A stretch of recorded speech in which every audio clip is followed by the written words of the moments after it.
6 months in Japan. Can you imagine? Seriously, you are so lucky. This deep dive is going to help you build the most incredible itinerary, okay? We're talking like bustling neon cities, those serene temples, natural wonders, and obviously a total feast for your taste buds. It's like building the perfect bento box, packed with the best bites of Japan. But first, a quick question to get us going. Would you rather start your trip in like the crazy energy of Tokyo or find your zen right from the start in historic Kyoto? That's a fun one to think about.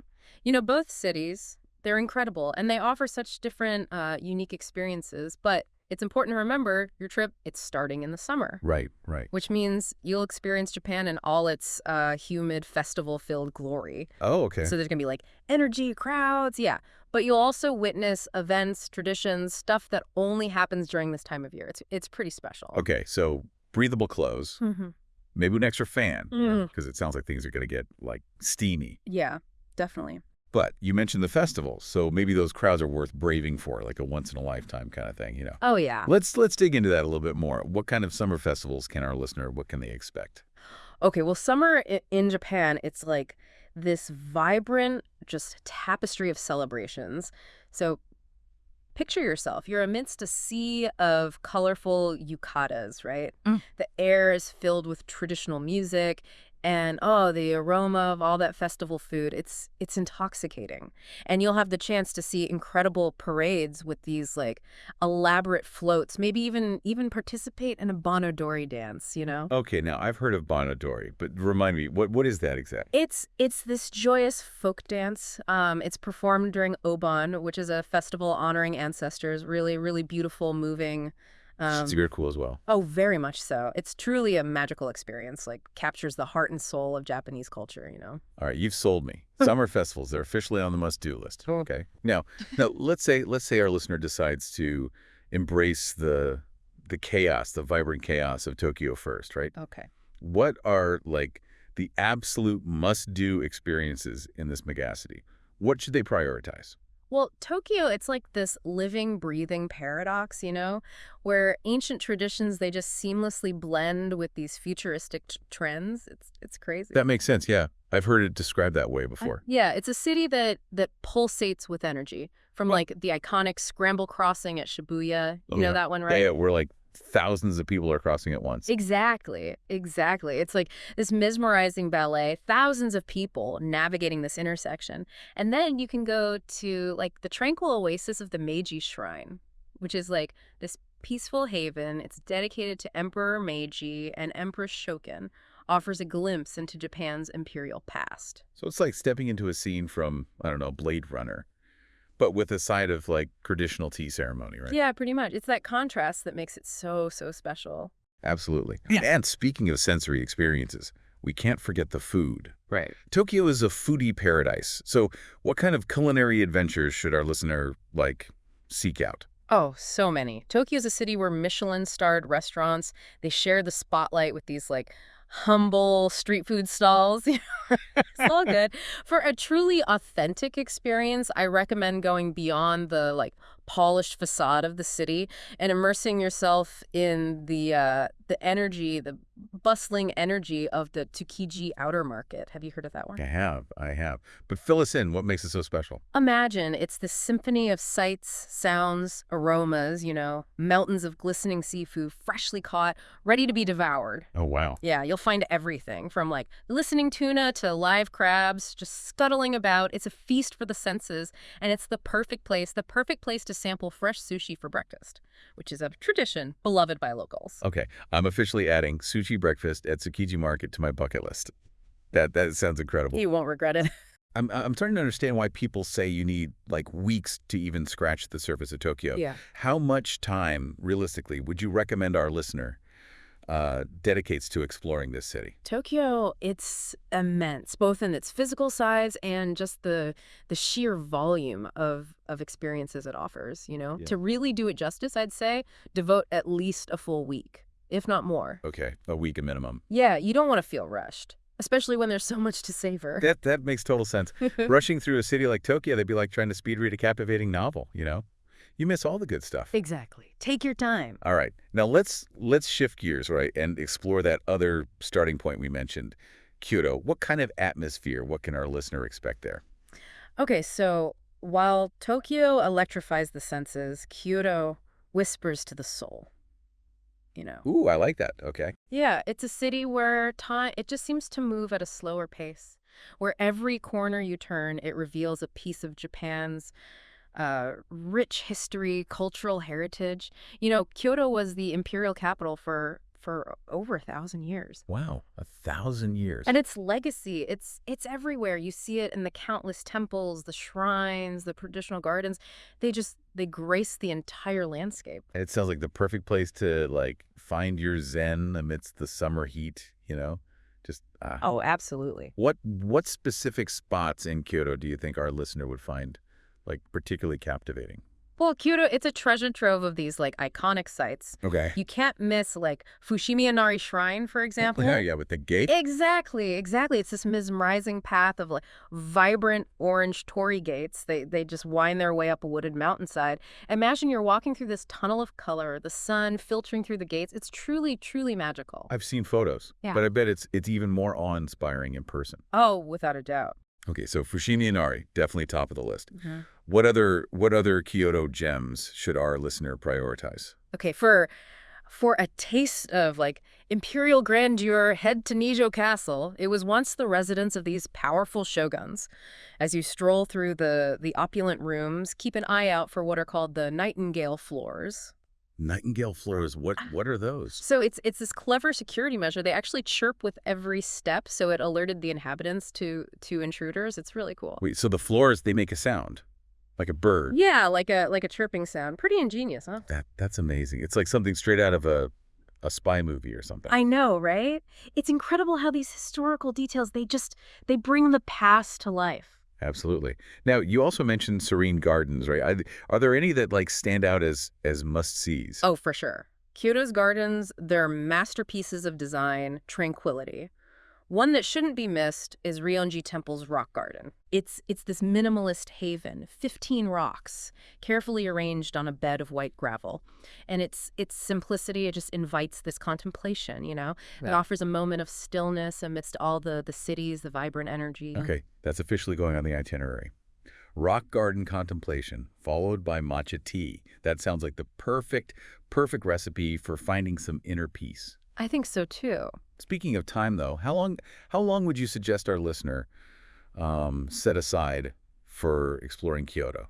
Kyoto might be smaller than Tokyo geographically, but it's equally rich in experiences. I'd say 5 to 7 days would give you ample time to explore its treasures without feeling, rushed. Got it, 5 to 7. So still a good chunk of time. Yeah. Remember Kyoto, it's a city best savored slowly, like a delicate cup of green tea. Oh, I love that analogy. It's a reminder to like embrace that slow travel philosophy and really, really immerse yourself in the local rhythm. Now, before we move on from Kyoto, are there any activities you'd recommend to truly, truly connect with the city's like cultural heart? Well, Kyoto's a city that beckons you to step outside your comfort zone and embrace the essence of Japanese tradition. Okay, so consider attending a traditional tea ceremony. It's this ritual steeped in history and symbolism. Ooh, okay. You'll learn the art of preparing and serving matcha, which is the finely ground green tea, while experiencing the grace, the tranquility that define this ancient practice. I can already feel my stress melting away just thinking about it. Now, what other immersive experiences would you recommend? Okay, so picture this. You're strolling through the historic Gion district, dressed in a beautiful kimono, right? The gentle rustle of silk accompanying your every step. It's an opportunity to like step back in time and experience Kyoto in a truly authentic way. You might even catch a glimpse of a geisha hurrying to an appointment, just a fleeting moment of elegance and mystery. Okay, that's it. I'm booking a kimono rental as we speak. It sounds like an unforgettable way to experience the magic of Kyoto. Any other insider tips for our listener before we leave this enchanting city? Okay, well, Kyoto is a city best explored on foot, so comfortable shoes are a must. That is very good advice. You'll be doing a lot of walking, especially if you plan on exploring the numerous temples and gardens. Practical advice that every traveler should heed. All right. Now, we've fallen in love with Tokyo, we've fallen in love with Kyoto, but we can't forget about the other iconic destination on our listeners' itinerary, Mount Fuji. What's the best way to experience the majesty of this legendary mountain? Okay, so Mount Fuji, it's more than just a mountain. It's a symbol of Japan. It's a source of inspiration for artists, poets, travelers for centuries. It's snow-capped peak, often shrouded in mist. It evokes this sense of awe and wonder, you know. It's like a postcard come to life, right? Exactly. And the beauty of Mount Fuji is that there are so many ways to experience its majesty. Okay. You can challenge yourself with a hike to the summit, you can witness its beauty from afar, or even capture its reflection in the serene waters of Lake Ashi. Okay, let's break down those options a bit further. What can our listener expect if they decide to, conquer Mount Fuji? Hiking Mount Fuji, it's challenging, but it's an incredibly rewarding experience. The official climbing season is from July to August, which perfectly aligns with your trip. Yeah, perfect timing. Yeah, you'll have a choice of 4 main trails, each offering a different level of difficulty and unique views. I can only imagine the sense of accomplishment standing at the summit, gazing out at the world below. But what if our listener isn't quite up for that level of physical exertion? What are their other options? For those seeking a more, leisurely experience, a cruise on Lake Ashi is fantastic.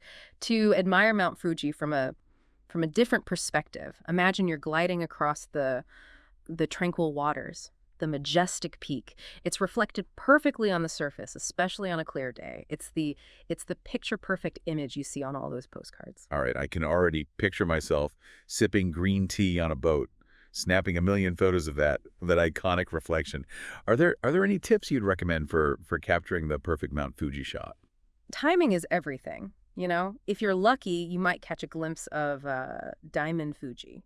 It's this breathtaking phenomenon that occurs when the rising or setting sun aligns perfectly with the peak. It creates this dazzling sparkle. It's a photographer's dream. Wow, Diamond Fuji. That sounds incredible. I'm adding that to my ever-growing list of must-see moments in Japan. Yeah. Any other insider tips for experiencing Mount Fuji to the fullest?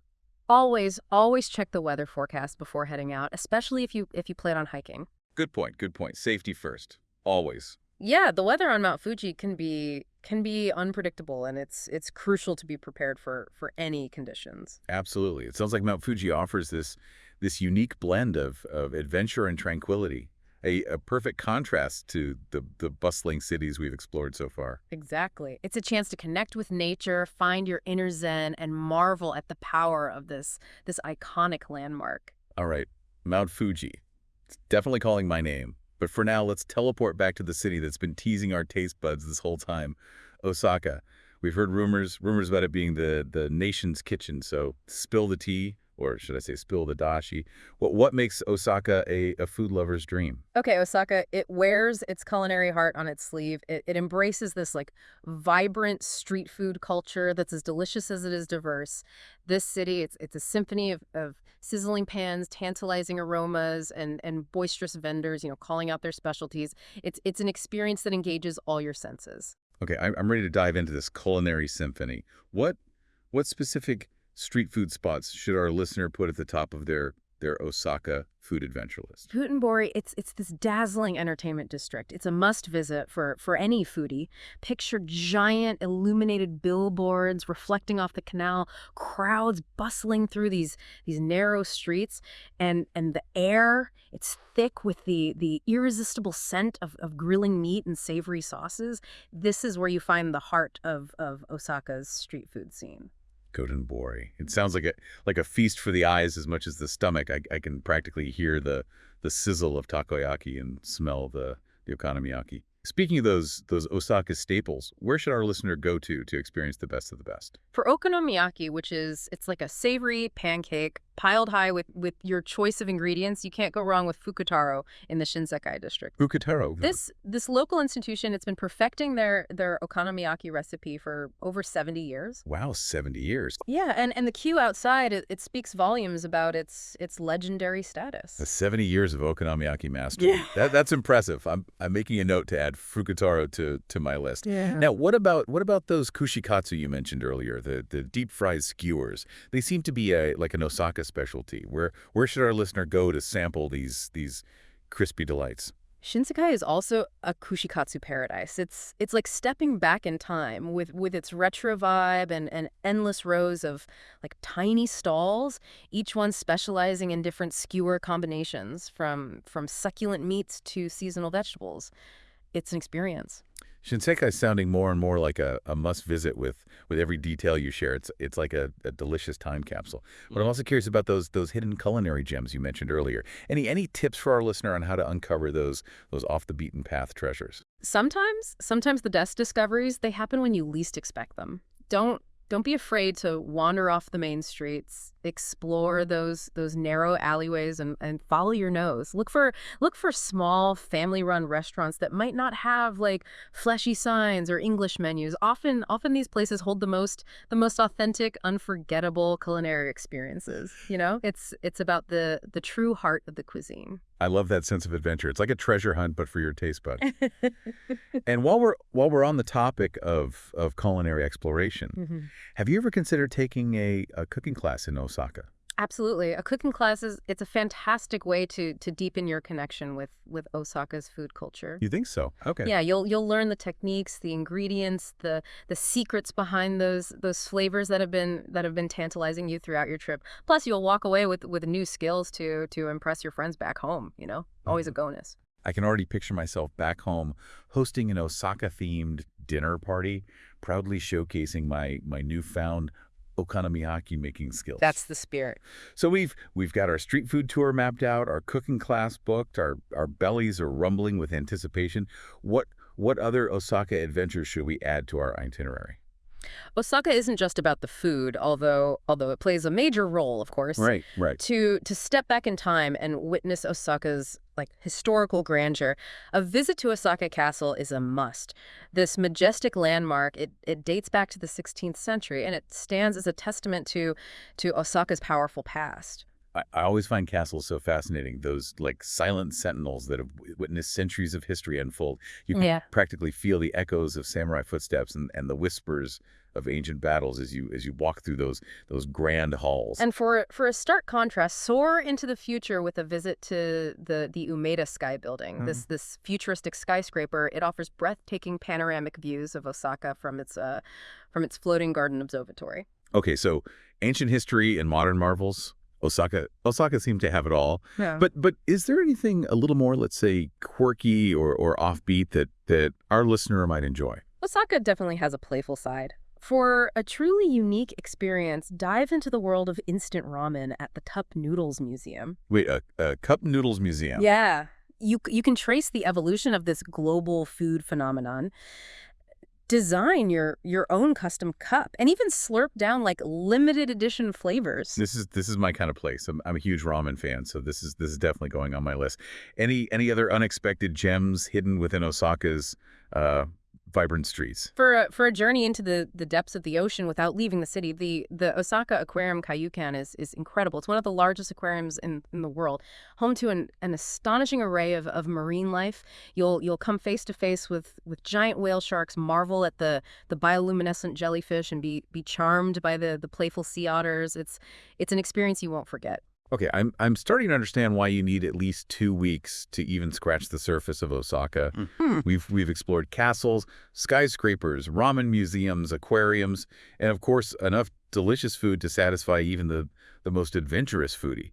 But our listeners' journey, it doesn't end there. No, not even close. We've touched on Hiroshima, Fukuoka, but what about some lesser-known destinations that might surprise and delight? After all, we're all about those hidden gems that make a trip truly special. I love that you're seeking those off-the-beaten-path experiences. You know, Japan, it's a country that rewards curiosity and a sense of adventure. So tell me, where should our intrepid listener venture to discover the hidden heart of Japan? If breathtaking natural beauty and a chance to escape the summer heat are high on the list, then the Japanese Alps are calling. Japanese Alps. Yeah, this stunning mountain range, it spans across central Japan, offers a dramatic contrast to the bustling cities. The Japanese Alps. How have I never heard of this? I'm picturing snow-capped peaks, crystal clear lakes, maybe even a charming mountain village or two. And you're painting the perfect picture. Imagine hiking through pristine forests, soaking in natural hot springs, and breathing in the fresh mountain air. It's a world away from the neon lights and the city sounds. All right, the Japanese Alps are officially on the itinerary. Now what about those unique cultural experiences we talked about earlier? Where can our listener go to really dive deep into the heart and soul of Japanese tradition? For a journey that's both spiritual and scenic, I highly recommend the island of Shikoku. It's the smallest of Japan's four main islands and often overlooked, but it holds a special kind of magic. Tell me more. What makes Shikoku so special? Shikoku is home to the 88 temple pilgrimage. It's the sacred route that winds through these stunning landscapes connecting ancient Buddhist temples. It's a journey of both physical and spiritual exploration. Wow, a pilgrimage through ancient temples. That sounds incredible. It's like stepping back in time and experiencing a side of Japan that few tourists get to see. What other unique experiences would you recommend for someone looking to connect with Japanese culture on a deeper level? Why not trade your hotel room for a night or two in a traditional ryokan? I've heard whispers of these ryokans. Yeah. But what exactly are they? Okay, so imagine you're stepping into this world of tatami floors, sliding shoji screens, and serene gardens. A ryokan, it's more than just a place to sleep. It's an immersive cultural experience. You'll sleep on futon mats, wear a comfortable yukata robe, and indulge in a multi-course kaiseki meal, which is it's like this culinary art form that showcases seasonal ingredients and exquisite presentation. It sounds like a complete sensory immersion into Japanese tradition. Okay, ryokan experience added to the list. What other activities would you recommend for someone seeking a more like hands-on cultural immersion? Japan's renowned for its exquisite art forms, and there are countless opportunities to learn from the masters. Consider taking a calligraphy workshop where you'll learn the art of brushstrokes and create your own beautiful characters. I love the idea of bringing home a piece of art that I created myself. It's so much more meaningful than a souvenir from a shop. What other artistic pursuits would you recommend? Woodblock printing is another fascinating art form that's deeply rooted in Japanese history. You'll learn the intricate process of carving designs into wooden blocks and creating vibrant prints. It's a unique and rewarding experience that you can take home with you, both literally and figuratively. Okay, I'm already picturing myself framing my woodblock print masterpiece Yeah. and proudly displaying it in my living room. Now for our listener who might be seeking a more like contemplative experience, what would you suggest? Many Buddhist temples throughout Japan, they offer Zen meditation sessions guided by experienced monks. This is an opportunity to step away from the busy world, quiet the mind, and connect with a deeper sense of peace and presence. That sounds incredibly grounding and rejuvenating, especially after weeks of exploring and adventuring. Now before we wrap up our deep dive into the cultural heart of Japan, are there any activities that would appeal to the more like active, adventurous side of our listener? Japan has a rich martial arts tradition, and participating in a class, it's a fantastic way to challenge yourself physically and mentally, Wow. while learning about this fascinating aspect of Japanese culture. Ooh, martial arts. Any specific disciplines you'd recommend? Kendo, which is it's like Japanese fencing with bamboo swords. It's a great way to experience the discipline, the precision, and the spirit of the samurai. Or if you're looking for something that focuses on harmony and self-defense, try Aikido. It's a fascinating art that teaches you to redirect an opponent's energy rather than meeting force with force. Kendo and Aikido both sound incredibly challenging and rewarding. I can already picture myself channeling my inner samurai warrior. Now, I know we've thrown a lot of information and ideas at our listener. With 6 months to explore, it can be overwhelming to know where to start. Any tips on how to approach planning such an extensive trip? Planning a 6-month adventure through Japan, it's like composing a symphony. Yeah. You know, each destination, each experience, it's a note that contributes to the overall harmony of the journey. Start by thinking about your interests, your passions, what you hope to gain from this experience. Are you drawn to the bustling energy of the cities, the tranquility of nature, the depth of cultural immersion, or a blend of everything. That's such a great point. It's so easy to get caught up in checking off all the must-see sites, but it's even more important to create a journey that resonates with your own individual desires and interests. Exactly. Once you have a general idea of what you want to Mhm. experience, start researching different regions, destinations, activities that align with your vision. There's so many amazing online resources, travel blogs, guidebooks, and even online communities dedicated to helping you plan the perfect Japan trip. And don't underestimate the power of local knowledge. Reach out to people who've traveled to Japan. Connect with locals through online forums or social media groups. Ask questions and gather as much insight as you can. Local perspectives can offer invaluable insights and recommendations that you might not find in any guidebook. Remember, it's okay to have a loose itinerary, but be flexible and open to serendipitous discoveries along the way. Embrace those unexpected detours and happy accidents. They often lead to the most memorable travel stories. So true. Sometimes the best travel memories are the ones we didn't plan for. The spontaneous encounters, the unplanned adventures that unfold organically. Now let's fast forward a bit. Our listeners nearing the end of their epic Japan adventure. How can they make those last few weeks extra special? If they haven't already indulged in the bliss of an onsen, I highly recommend making it a priority. Ooh, yes, the onsens. I've heard so much about these traditional Japanese hot springs. What makes them such a special experience? Imagine soaking in these steaming, mineral-rich waters, surrounded by nature's beauty. It's a deeply ingrained part of Japanese culture, a ritual of relaxation and rejuvenation. Many onsens, they have stunning views of mountains, forests, or the sea, adding to the overall serenity of the experience. I can practically feel the stress melting away just picturing it. Yeah. It sounds like the perfect way to unwind and reconnect with nature after months of exploring. What else should our listener do to savor those final weeks in Japan? Since their journey coincides with summer, they'll be there for the end of the summer festival season. Yeah, It's a wonderful opportunity to catch one last vibrant celebration before they head home. those summer festivals are such a unique and captivating spectacle. That's like stepping into a different world. What better way to bid farewell to Japan than with a final burst of color, music, and tradition? Exactly. It's a chance to soak up the energy, witness the cultural richness, and create lasting memories. And of course, no trip to Japan is complete without indulging in one last bowl of delicious ramen. Ramen, the ultimate comfort food. Right. Whether it's a hearty tonkotsu broth, a delicate shoyu base, or a spicy miso concoction, ramen is a true culinary adventure. Yeah, Yeah. one that'll leave you craving for more. What other ways can our listener make those final moments in Japan like truly count? Well, they could revisit a favorite spot, Okay. whether it's a tranquil garden, a bustling market, or maybe a cozy cafe they discovered. Right, like a place that really resonated with them. Exactly. They could spend an afternoon just wandering through a local neighborhood, soaking up the atmosphere, observing daily life, appreciating the beauty of everyday moments. It's about being present, mindful,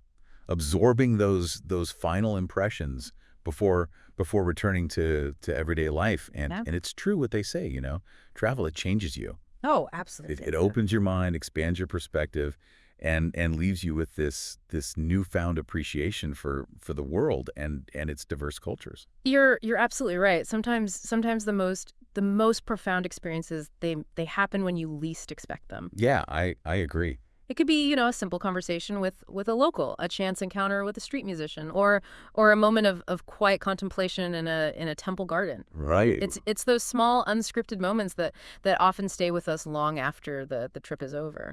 And no matter how much you plan, there will always be things you miss. Oh, for sure. Experiences you didn't have time for, places you didn't get to meet. But that's also part of the beauty of travel, right? Absolutely. It leaves you with this sense of longing, a desire to return and explore further. Exactly. It's not really goodbye. It's more like like see you later. And with a country as diverse and fascinating as Japan, there's always something new to discover. All right. We've covered a lot of ground in this deep dive, from bustling cities to serene temples, culinary adventures to cultural immersions, practical tips to off the beaten path discoveries. I'm feeling inspired, informed, and ready to book my own ticket to Japan. Me too. And remember, this is just the beginning of your Japan journey. The real adventure, it starts when you step off the plane and embrace all that this incredible country has to offer. Yeah. So true. All right, I think we've both caught a serious case of wanderlust thanks to this deep dive. But before we officially declare this Japan adventure a wrap, I have one final thought-provoking question for you, dear listener. Picture yourself 6 months from now, back from this incredible journey, maybe a little jet-lagged, but brimming with stories and memories.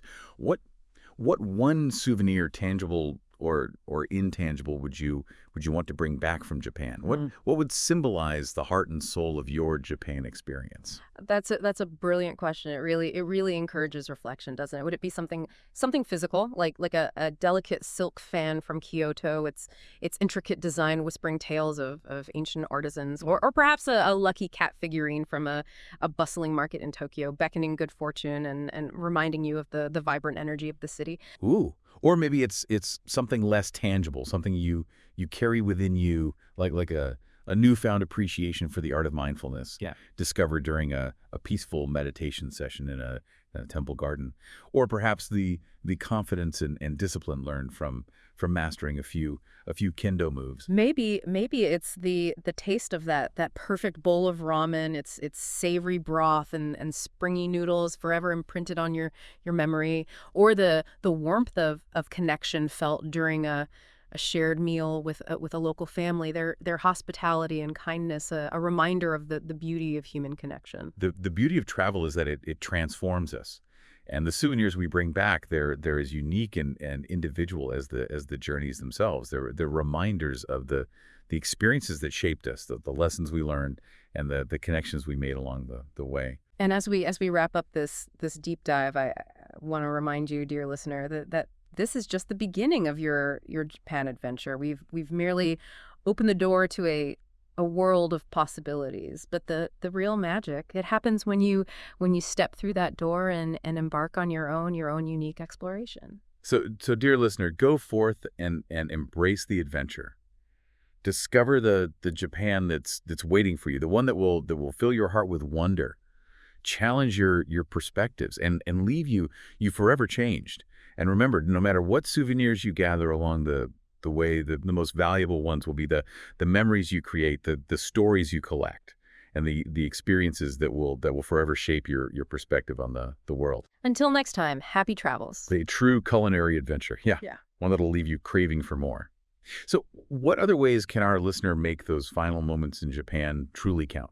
Well, they could revisit a favorite spot, whether it's a tranquil garden or a bustling market or maybe like a cozy cafe they discovered. Right, a place that really resonated. Exactly. Or they could spend an afternoon just wandering through a local neighborhood, just soaking up the atmosphere, observing daily life, appreciating the beauty of everyday moments. It's about being present, Yeah. mindful, absorbing those final impressions before returning to the everyday. And you know what they say, travel, it really changes you. Absolutely. It opens your mind, expands your perspective. Yeah.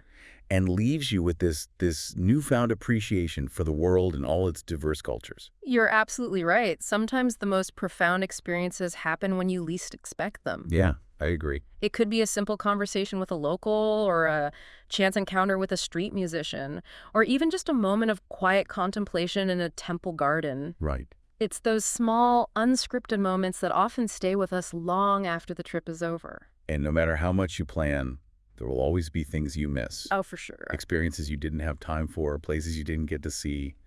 But that's also part of the beauty of travel, right? Absolutely. It leaves you with that sense of longing, a desire to return and explore further. Exactly. It's not goodbye. It's more like, see you later. And with a country as diverse and fascinating as Japan, there's always something new to discover. All right. We've covered so much ground in this deep dive. Bustling cities, serene temples, culinary adventures, cultural immersion, practical tips, those off-the-beaten-path discoveries. I'm feeling inspired, informed, and ready to book my own ticket to Japan. Me too. And remember, this is just the beginning of your Japan journey. The real adventure starts when you step off the plane and embrace all that this incredible country has to offer. So true. All right, I think we've both caught a serious case of wanderlust thanks to this deep dive.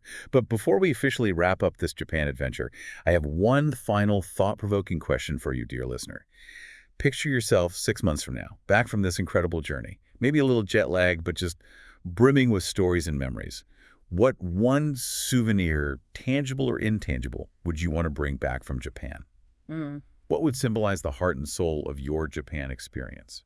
That's a brilliant question. It really encourages reflection. Would it be something physical, like a delicate silk fan from Kyoto, its intricate designs whispering tales of ancient artisans, or perhaps a lucky cat figurine from a bustling market in Tokyo, beckoning good fortune and reminding you of the city's vibrant energy? Or maybe something less tangible, something you carry within you, like a newfound appreciation for the art of mindfulness, discovered during a peaceful meditation session in a temple garden, or the confidence and discipline learned from mastering a few kendo moves. Maybe it's the taste of that perfect bowl of ramen, you know? Yep. Its savory broth and springy noodles forever imprinted on your memory. Or the warmth of connection felt during a shared meal with a local family. Their hospitality and kindness, a reminder of the beauty of human connection. The beauty of travel is that it transforms us, and the souvenirs we bring back are as unique and individual as the journeys themselves. They're reminders of the experiences that shaped us, the lessons we learned, and the connections we made along the way. And as we wrap up this deep dive, I want to remind you, dear listener, that this is just the beginning of your Japan adventure. We've merely opened the door to a world of possibilities, but the real magic happens when you step through that door and embark on your own unique exploration. So, dear listener, go forth and embrace the adventure. Discover the Japan that's waiting for you. The one that will fill your heart with wonder, challenge your perspectives, and leave you forever changed. And remember, no matter what souvenirs you gather along the way, the most valuable ones will be the memories you create, the stories you collect, and the experiences that will forever shape your perspective on the world. Until next time, happy travels.